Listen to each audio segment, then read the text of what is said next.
പാരമ്പര്യ തനിമയാർന്ന രുചിക്കൂട്ടുകളുമായി ഊരകത്ത് അന്നപൂർണ റെസ്റ്റോറന്റ് പ്രവർത്തനം ആരംഭിച്ചു. രുചിയുടെ കലവറയാണ് അന്നപൂർണ റെസ്റ്റോറന്റിൽ ഒരുക്കിയിട്ടുള്ളത്.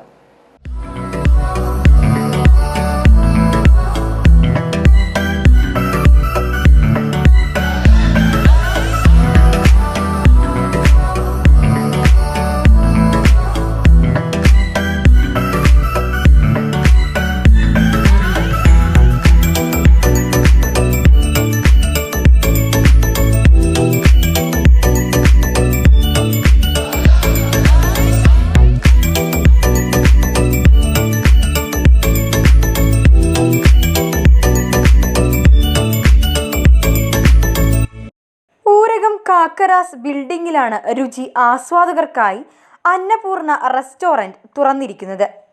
ഏതാനും പ്രവാസികൾ ചേർന്നുള്ള സംരംഭമാണ് അന്നപൂർണ റെസ്റ്റോറന്റ്. പത്മശ്രീ പേവനം കുട്ടൻമാരാർ ആദ്യ വിൽപ്പന ബിൽഡിംഗ് ഉടമ രശ്മി പ്രദീപിന് നൽകി റെസ്റ്റോറന്റ് ഉദ്ഘാടനം ചെയ്തു. ചേർപ്പ് ഗ്രാമപഞ്ചായത്ത് president Sujisha Kalliyath, Cherpu CNN school manager Achuthan master, panchayat അംഗങ്ങൾ, മാനേജ്മെന്റ് ആൻഡ് സ്റ്റാഫ്, മറ്റ് വിശിഷ്ട വ്യക്തികൾ എന്നിവർ ചടങ്ങിൽ സംബന്ധിച്ചു. തീർത്തും ശീതീകരിച്ച അന്നപൂർണ റെസ്റ്റോറന്റിൽ എല്ലാവിധ സൗകര്യങ്ങളും ഒരുക്കിയിട്ടുണ്ട്.